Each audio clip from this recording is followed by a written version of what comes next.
Está muerto. Suite presidencial.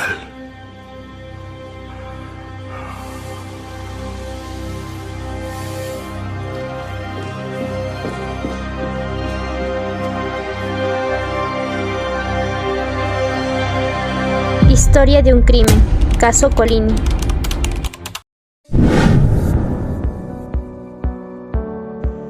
Nuestra película La historia de un crimen es una película dirigida por Marco Kreispattner y que ha sido protagonizada por Elias Mberek.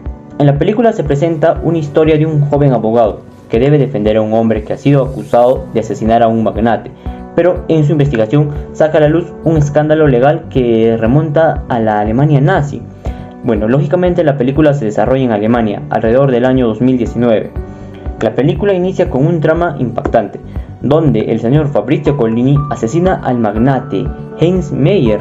Es ahí donde entra nuestro protagonista bajo el papel del joven abogado, el Dr. Kasper Leiner, recién egresado de la universidad. Y bueno, frente a su primer caso, viendo a la negativa de que no habla el señor Colini, aconseja decirle si el crimen que realizó fue por una motivación emocional para que el juicio pueda ser distinto. Pero en vista de que no hablaba ya en el juicio, el fiscal del estado pide a la señora jueza que se le atribuya la pena máxima, ya que los resultados forenses y la opinión de los testigos coincidían que el señor Colini era culpable. Pero es ahí donde que nuestro protagonista, el Dr. Kasper Leiner, encuentra una pista en la cual el arma de fuego que utilizó el señor Colini para asesinar a Heinz Meyer ya la había visto antes, y pide a la señora jueza que aplacen el juicio una semana más para que pueda encontrar las evidencias que prueben que el homicidio fue por una motivación emocional. Es ahí donde que viaja a Montecatini, en una localidad de Italia de la provincia de Pistoia, y ahí conoce al señor Lucchesi, donde él le cuenta todo lo sucedido el 19 de junio del año 1944 en la Segunda Guerra Mundial.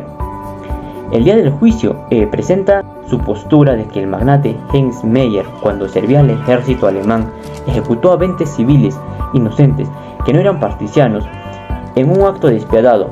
Uno de ellos era el padre del aún en ese entonces niño Fabrizio Colini, donde que él nos cuenta cómo lo obligó a ver cómo ejecutaban a su padre y encima cómo lo remataban. También salió a la luz que presentaron una queja formal en el año 1964 el señor Colini junto a su hermana Antonella Colini en contra de Heinz Meyer por los delitos que se cometió mientras servía en la guerra, pero esa fue rechazada por el tribunal militar, y es ahí donde que su hermana le pide que le prometa que no haría nada mientras ella seguía con vida. Pero cuando ella falleció, cobró justicia por sus propias manos asesinando al magnate Heinz Meyer. Es ahí donde que el Dr. Leiner también demostró que 4 meses antes de que los hermanos Colini presenten esa queja formal en contra de Heinz Meyer, se cambió la ley por una ley introductoria a la ley de delitos administrativos, la cual le permitía a Heinz Meyer no ser juzgado. Luego de ese escándalo legal, se llegó a la verdad de que el magnate Heinz Meyer sí debió ser juzgado y castigado por sus delitos de crímenes. Y bueno, se le consideraría bajarle la pena al señor Colini porque el homicidio que realizó fue por motivación emocional, pero una noche antes se quitó la vida. Es ahí donde que la señora jueza informa lo sucedido y dice que cerrará el caso y que el Estado va a correr con todos los gastos de lo sucedido. Ahora nos basaremos en analizar la película desde un ámbito jurídico. El acusado es Fabrizio Colini, ciudadano italiano nacido en Montecatini. Se le acusa de asesinar a Heinz Meyer de 3 disparos en la cabeza. El primer disparo centra al frente, al parecer esto ocurrió de rodillas. Las otras 2 en el lado izquierdo del rostro fueron ya en el suelo, sin heridas defensivas, lo que supone que debe haber tomado a la víctima por sorpresa. Ya que el acusado se niega a declarar, entonces se asume que fue intencional, ciertamente premeditado, lo que conlleva a cargos por homicidio calificado.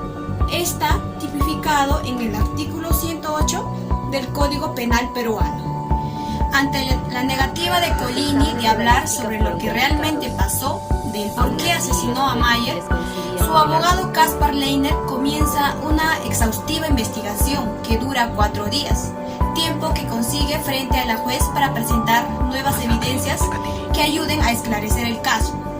Ante ello sale a la luz que Mayer sirvió en la Segunda Guerra Mundial.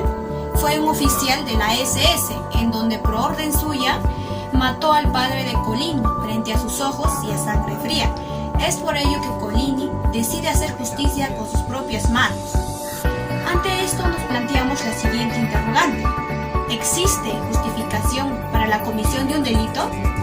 Bien, por más motivos o razones que tuviera Colini de matar a Mayer, eso no justifica que haya cometido este terrible delito, pues lo que cometió Colini fue un delito tipificado como homicidio, donde la pena máxima es una sentencia no menor de 15 años. Esta trama se adapta a la novela de Ferdinand von Schirach. Este es uno de los famosos escritores alemanes y abogado de profesión, que adquirió fama al escribir varias novelas cortas en las que contaba casos reales. Este es el caso de Historia de un crimen, el caso Colini. Es aquí donde se aborda un caso aparentemente sencillo. Este es el caso de un asesinato a sangre fría ocurrido en la Berlín del 2001, como se ve en la primera escena, pero que en verdad tiene antecedentes, implicaciones, connotaciones y efectos mucho más complejos y en primera instancia impredecibles. El caso Colini indaga sobre la culpa tanto individual como colectiva en el horror nazi a través de un proceso judicial. Como primer delito identificado en la trama tenemos la que se da por Fabrizio Colini, al asesinar a Hans Mayer. Es aquí donde podemos identificar la diferencia de pena en el Código Penal alemán, la que se encuentra tipificada en la sección 16ª de hechos punibles contra la vida, en el apartado 211. Como asesinato, el quien por placer de matar para satisfacer el instinto sexual, por codicia o de otra manera por motivos bajos, con alevosía o cruelmente o con medios que constituyen un peligro público o para facilitar otro hecho o para encubrirlo, mata a un ser humano. La pena será con pena privativa de libertad de por vida, es decir, cadena perpetua.